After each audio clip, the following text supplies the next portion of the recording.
Miaka mingi iliyopita, katika kijiji kidogo kilichoegemea pwani ya bahari ya Hindi, kilichojulikana kama Mtoni Mawimbi, watu waliishi kwa kujishughulisha na uvuvi, biashara ndogo ndogo na maisha ya kawaida yaliyojaa mshikamano wa kijamii. Lakini kama ilivyo katika jamii nyingi, haikukosa wenye dharau, wenye nguvu za fedha na waliotumia nafasi zao kudhulumu wanyonge. Katika kijiji hicho, aliishi mtu mmoja mashuhuri sana kwa mali zake, kiburi chake na sauti yake iliyowatisha wengi. Jina lake lilikuwa Bwana Rashid Mtemi, tajiri mwenye biashara kubwa ya samaki, mwenye meli na viwanda, lakini moyo wake ulikuwa baridi kuliko upepo wa asubuhi. Rashid alikuwa amefanikiwa sana, lakini mafanikio hayo yalikuwa yamefanya moyo wake uwe mgumu. Alikuwa na hofu ya kupoteza alichokuwa nacho, na hofu hiyo ilimfanya awe mkali na mwenye kiburi. Wakati huo huo, aliishi pia mvuvi maskini lakini mwenye roho ya dhahabu, aitwaye Salim Abdallah. Salim alikuwa mnyenyekevu, mchapakazi na mwenye imani isiyoyumba kwa Mungu wake.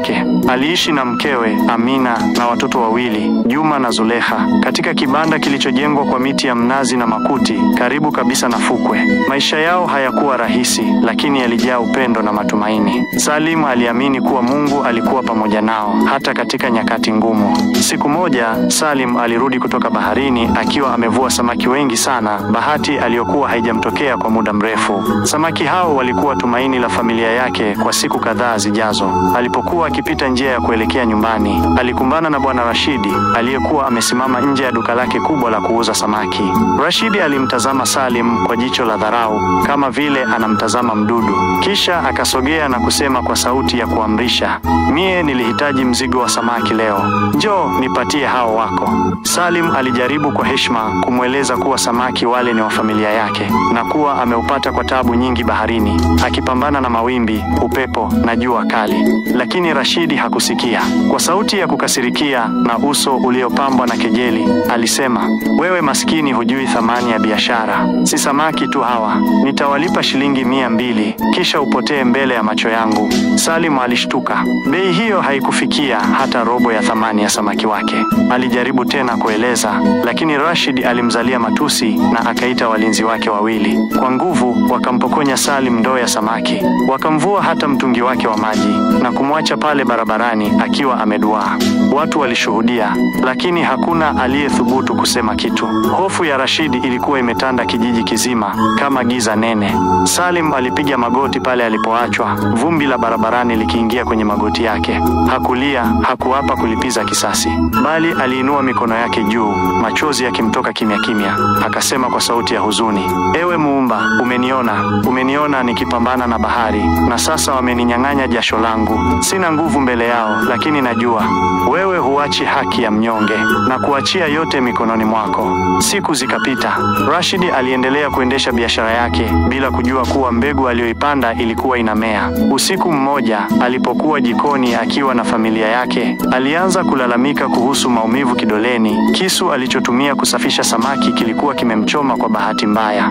Alifikiri ni kidonda kidogo tu, lakini siku 2 baadaye, kidole kilianza kuvimba na kubadilika rangi. Haraka wakampeleka hospitali. Daktari alishauri wakikate kidole kwa sababu ya maambukizi makali. Lakini haikuishia hapo. Wiki iliyofuata, kidole kingine kikaanza kuuma na polepole sumu ikaenea mkononi mzima. Wakati Rashidi akikatwa mkono mzima, biashara zake zilianza kuyumba. Wageni wakaanza kuogopa bidhaa zake, wakisema ni kama zimelaaniwa. Rashidi alipokuwa kitandani hospitali, akitokwa na machozi kwa maumivu yasiyokwisha, alianza kuona ndoto ya ajabu. Salim akiwa mbele yake, amesimama kimya, macho yake yakimwangalia kwa huzuni isiyo na maneno. Siku iliyofuata, Rashidi aliamka akiwa amedhoofika. Akawaita familia yake na kuwaeleza kila kitu, mstari wa dhulma aliyomfanyia Salim na jinsi mambo yalivyoanza kuharibika tangu siku ile. Waliguswa sana, wakaamua kwa pamoja kumtafuta Salim ili waombe msamaha. Waliposafiri hadi nyumbani kwa Salim, walikuta mlango umefungwa. Majirani walieleza kuwa Salim alikuwa ameenda kuvua bahari kuu na hajarejea. Lakini ilipofika usiku wa pili, habari mbaya zikasikika. Boti ya Salim imezama na wavuvi wote hawajulikani walipo. Familia ya Rashidi ililia. Majuto yalijaa. Ilionekana kama waliwahi kuchelewa. Lakini kama ilivyo kwa bahari, daima huwa na siri. Siku ya 3, walipewa taarifa kuwa mvuvi mmoja amepatikana akiwa hai, kaokolewa na wavuvi wa kisiwa cha mbali. Alikuwa Salim. Walipomtembelea hospitalini, Rashidi alijivuta kwa mkono mmoja hadi hadi pembeni ya kitanda. Kwa sauti ya kuhema alisema, Salim, nimeshindwa mbele yako. Nimekosea sana. Ulikuwa na haki. Naomba unisamehe. Salim alimwangalia, macho yake yakiwa na uhai wa imani na utulivu wa mtu aliyejifunza kuacha haki mikononi mwa Mungu. Akasema, nimekusamehe Rashid, na ninaamini Mungu alishanipa haki yangu. Maisha hayafai kuwa ya chuki, lakini kumbuka, dhulma humrudia mwenyewe. Baada ya kupata nafuu, Rashid aliamua kutumia mali zake kusaidia familia ya Salim na wavuvi wengine katika kijiji hicho. Alijifunza kuwa mafanikio ya kweli hayapatikani kwa kuwakandamiza wengine, bali kwa kuwasaidia.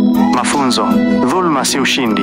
Inaonekana kushinda mwanzoni, lakini mwisho wake huumiza zaidi. Subra ni nguvu ya wanyonge. Salim hakulipiza kisasi, lakini alipata haki yake. Msamaha huponya, si kwa anayesamehewa tu, bali hata kwa anayesamehe. Mungu hulipa kwa wakati wake, bila kupendelea, bila kusahau. Mafanikio ya kweli hayapatikani kwa kuwakandamiza wengine, bali kwa kuwasaidia. Asanteni sana kwa kusikiliza simulizi zetu. Naomba muwe sehemu ya safari hii. Subscribe, like, comment na share ili tuendelee kujifunza na kukua pamoja. Simulizi na maarifa ni kwa ajili yetu sote. Karibuni tena.